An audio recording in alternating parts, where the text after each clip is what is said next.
Hi, everybody. My name is Neil Thompson. I'm the founder of Teach the Geek. It's an online platform for science and engineering professionals. The first offering of the platform is a public speaking course called Teach the Geek to Speak.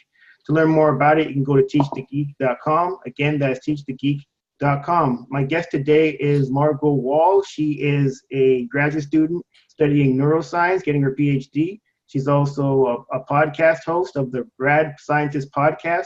And quite recently, she was a TEDx speaker. I'm really interested to speak with her. Welcome to Teach the Geek Interviews, Margot. Thanks for having me. Great. So where did your interest in science come from? It started pretty young, mostly with a fascination of every creature outside of my house. We didn't have pets at the time, but frogs and lightning bugs and butterflies and beetles and salamanders. I used to really like to explore and just kind of watch things. And then also I got really into space when I was around 9 or so. And I almost couldn't fathom it. Like, how is this possible? And how is space so big? And how can we explore space and get to know things about it and take pictures of the planets? That kind of blew my mind. So it started off young. Cool. And I mentioned in the intro that you're doing a PhD in neuroscience. Where did your idea to get a PhD come from? It really happened slowly. So I definitely didn't know I wanted to get a PhD until about a couple of years before I applied to graduate school.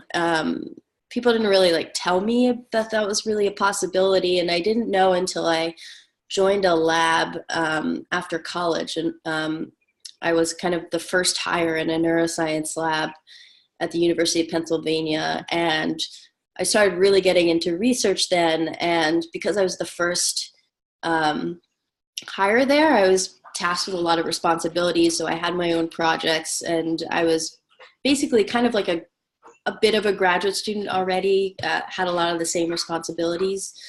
And at some point I realized, I can be doing almost exactly the same thing, getting paid the same amount, and also get a degree in it.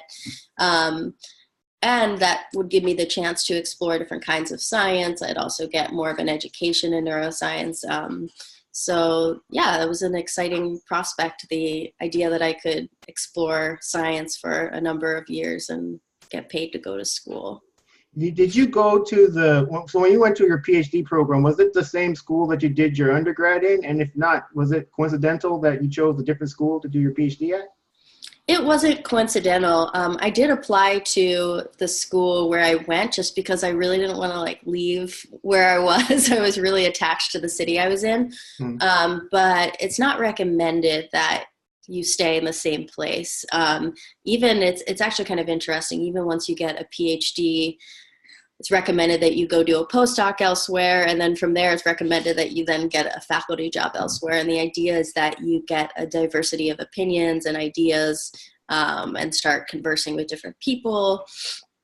And I applied to a bunch of different schools across the country.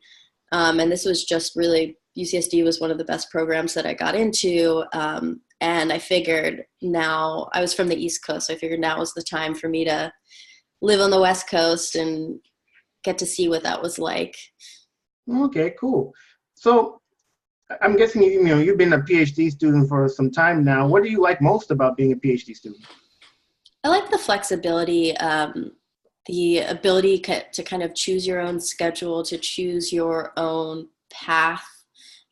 So, any given day I'm deciding which experiments I'm going to do at what time, which experiments I think are the most important. I get to design my own experiments. There's also a lot of resources that, opportunities to take part in things that are outside of science as well. So outreach programs, some people take extra classes, get their little, you can get a micro MBA, or it just seems like there's a lot of opportunities to explore yourself as a person, not only as a scientist. And what do you like least about being a PhD student? I don't like how I have a hard time divorcing myself from my science. So it's like kind of a 24-hour, it feels like a 24-hour thing, and that you can always be doing more. And there's this like, it's like an intense internal pressure to do more and do better and produce more data. And that just doesn't end when I get home, or like I dream about it sometimes. So it's this feeling of like it's all encompassing. Oh, wow. Okay, interesting. Another question I have about that is, what type of work do you want to do once your PhD is finished? I'm still open to possibilities. So I do have to decide rather soon and start really thinking about applying to jobs and doing some more informational interviews. But I see a few possibilities. One thing is that I definitely want to be able to continue creating podcasts. And that doesn't have to be full-time. It could be, and that would be interesting. But there is a possibility that I could, I also don't think I can leave science. It feels like it would be hard to break up with science. Not like, I would still be wanting to do science-related media and things like that, but the idea that I wouldn't be doing experiments every day and being in kind of the lab environment is a sad idea to me. So I might try to find some sort of position where I have a more reasonable schedule. That's my kitty cat. Okay. And then also have like maybe more time to be creative, to do creative projects on the outside. But I've also thought about how cool it would be to be a professor and have maybe more at a liberal arts kind of setting, and also have the possibility of teaching science communication as well as science, and having that be kind of part of what sets me apart as a professor. But that is like shooting for the moon kind of goal. So those are the ideas I have at the moment. Wow, you sounds like you got a lot to choose from. You're gonna have you could take some time to kind of narrow it down at some point. So Yep. when it comes to the Rad Scientist podcast, what motivated you to even start that? I think it was a series of things. So I really enjoy having creative projects of some sort. I mean, it can be at various times in my life, it's been different things like collaging or cooking, or, I just get into various different types of just feeling like I have some sort of self-expression. And at the time I was really feeling like in this period in my graduate career where I was feeling like not very like satisfied with the work that I was doing. And I was kind of at like a weird part in my research trajectory where like things were just not working, and like, but also there was this feeling of, I was listening to podcasts like all the time. And my work allows me to do that really, like, unless like I have to be like coding or like thinking really hard, like, designing my experiments. A lot of the work that I do is pretty easy to kind of like keep, listening while doing the work that I was doing. And I was like starting to fall in love with that medium. And I don't know what it was. At some point I was like, I'm going to make my own podcast. Like, it's going to be fun. It's going to be my new project. And from having that idea, I don't think it was like until another year before I actually like did anything about it. But it was fun to have this idea and to think like, oh, I can have something else that's part of me as well. Not just this, I was in the lab all the time. So it was like, I just need something else that makes me happy too. And obviously I love science. Right. And I love people and exploring like their characters and who they are. So I figured that I could kind of combine those and then also get to play with audio, which I'm a big fan of. So the Rad Scientist podcast, is that what you do? You speak to scientists that are doing, I guess, rad things? Yeah, basically. Most scientists are doing rad things once you learn about it. And yeah, that's the idea, is like each episode I I'm kind of presenting a vignette of a scientist and who they are as a person, what their work is, why it's so cool, why they think it's so cool, and then also like just other things that they're into, because I find that interesting, like other things that they're passionate about other than science. Cool. How do you go about finding guests for your podcast? It's a pretty random process. So sometimes I hear about them through friends or other people. One of them was a professor I had. Other ways I'll find out is I'll reach out to an institution and say like, hey, do you I want to interview someone from your institution. Do you know someone who's doing really cool work or is like, a really interesting character? And then also for this upcoming season, I also did a lot of like internet searching, trying to find people who, it's hard because scientists don't really leave big internet trails, but tried my best to find people through that avenue, look up on YouTube, see if they are, good speakers, and read articles about them. Yeah. Okay. And the majority or the people that you reach out to, are they receptive to being on podcasts? I know some people maybe don't even know what podcasts really are. They're not as into them as you are. Yeah, everyone's been receptive. I think everyone likes to have an opportunity to have a platform to talk about their research. Scientists just like to talk about what they do because they are so in it that it's, it's what they're most passionate about. And I've never had anyone turn me down. Okay, well, that's a pretty good record then. You're batting 100. Yeah, exactly. Great. So I mentioned also earlier that you recently gave a TEDx talk. Was giving a TEDx talk something that you were looking to do, or did the opportunity just present itself? Yeah, it was something I never thought about. In fact, like when I was approached to give the talk, I felt a little bit like, I don't know if I have much to say, like this feeling of, you think of TED Talks and TEDx Talks as this, or the way that I thought about it was someone stands up and tells you, like gives you some like really profound take-home message, and also, maybe is more of like an expert in their field. And so it felt like a little like soon to be like, oh, talking about podcasts. Well, I've only really made like 6 of them. It seems like a little soon to, I've made 1 season, or, talking about my science, like that's also, I'm not really an expert in my field yet.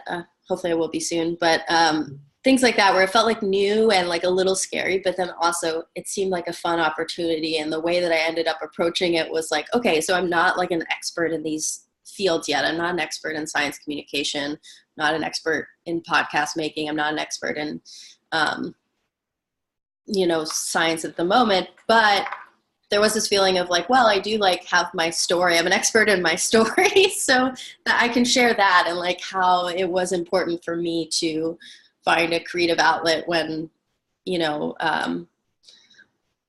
especially during my graduate program, how that was actually like a really important part of it for me is like finding that self-expression.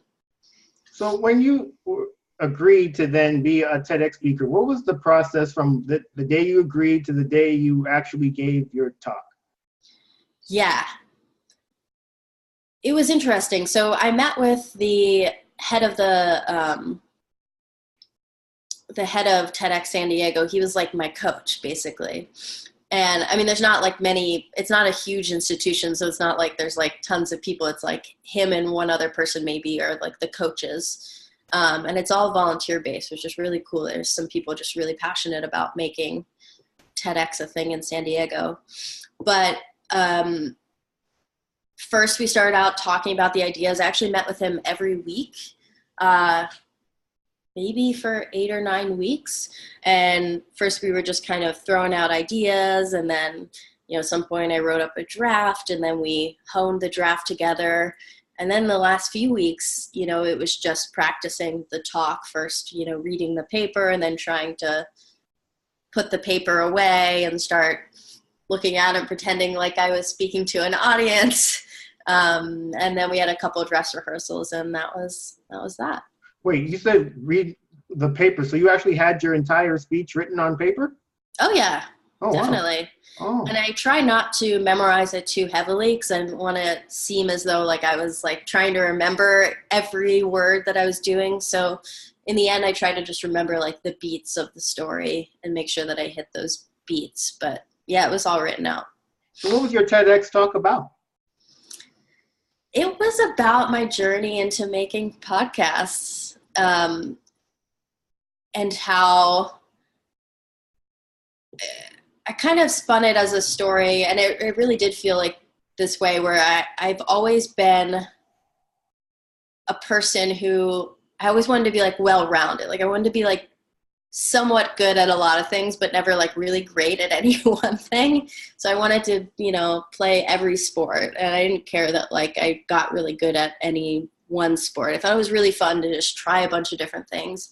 And how that ended up like being like exactly what I needed to end up making a podcast. And then how that was an important journey for me to have that during graduate school and to have that feeling of, oh, like everything's coming together in this way. And, oh, now all of these like little things that I did, they're all kind of coming together to make me good at this one thing that I didn't expect that I would want to do later on in life. So when I was younger, I was like a child actress, which was like kind of a fun stint in my life. And in college, rather than deciding to double major or anything like that, I wanted to have like maximum freedom of classes that I wanted to take. And I took a couple classes that actually were pretty important. So I took like video classes, like video production. So I kind of had an idea of what editing software looked like. And I took this experimental sound design course where we like made like bleeps and bloops and programmed like MIDI keyboards to play weird sounds. There were these random things that I did that actually ended up being like really useful for actually even for my PhD. I'm always surprised by how much like the non-science classes I took were like some of the most useful ones for my science career. So like I'm like the resident, like you want to know how to like use some sort of like software. Like I learned how to use Adobe Illustrator, InDesign. I like learned how to use all of those things in like art classes that I took in college. And they're like all really useful in my lab. And those are like the kind of things where I realize now like it was okay that I didn't try to like, triple major in these subjects, that it was like really the strategy I took in life to just try everything ended up working out for me. Nice. You mentioned you were a child actress. Did you do any acting once you became an adult? No. Oh, okay. I don't think I was ever very good. And it was like a funny stint in my life. It was fun. It was like a really interesting experience to have as a kid. And I wasn't like in any legit things that you'll ever see, like very, very low budget things. But I realized like it wasn't that fun for me. And that was like the main reason that I was like, I actually really do enjoy being in plays. And I did a bit in high school. And in college, I just felt like it was a whole other level. Actually, I did act in like one play in college. So a little bit, but not something that I wanted to do full time or even less than full time. Well, maybe it's for the best. A lot of those child actors turn out crazy. It's true. So now that you've completed this TEDx talk, would you consider yourself an effective public speaker? And if not, what would you think you need to do to get better at it? Yeah. Well, I think that I say and like a little too much. I use filler words pretty often. So that's something that I definitely noticed, and I'm now very conscious of right now as I am talking, to not use and and so and all of these bridges that I use. Oh my God, I was just about to do it. However, I will say that it was a useful experience for me to have that opportunity. And I feel like actually PhD programs get you pretty used to talking in front of audiences because you have to present your work really often. But now I feel relatively confident about public speaking. It doesn't mean I don't get like nervous and that there aren't many things I can improve upon. There, I did it right there. Well, you know what? But it was a really good experience, and it definitely helped me craft a talk and even just get more used to talking like on a stage with like lights and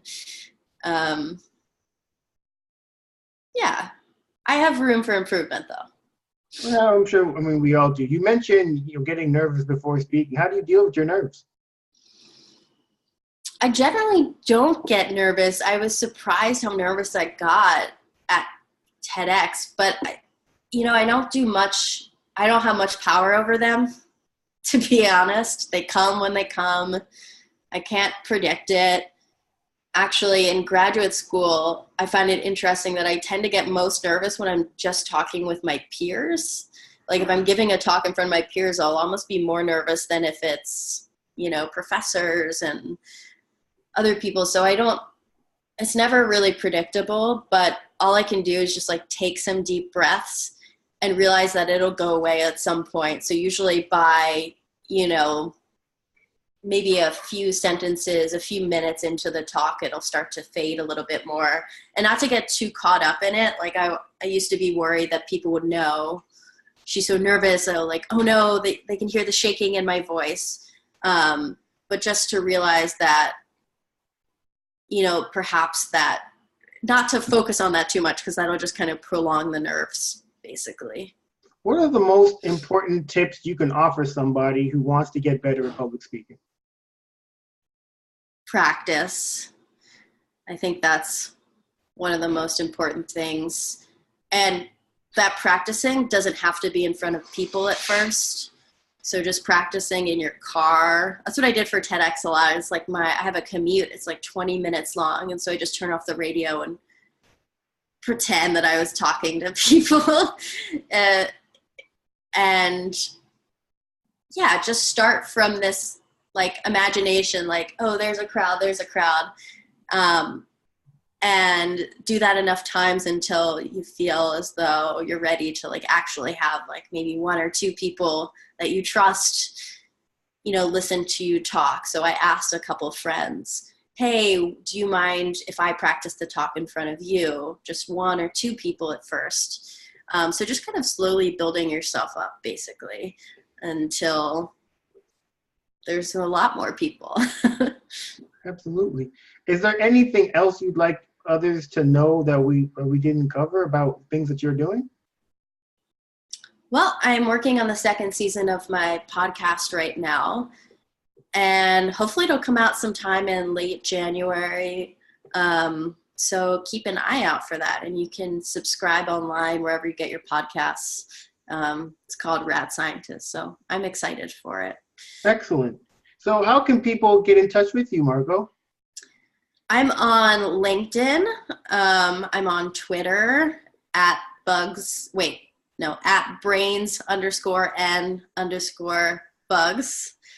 because I like both of those things. And I'm on Facebook. You can probably find my email address online if you search my Salk email address. So all of those things are available if you ever want to chat or have any questions.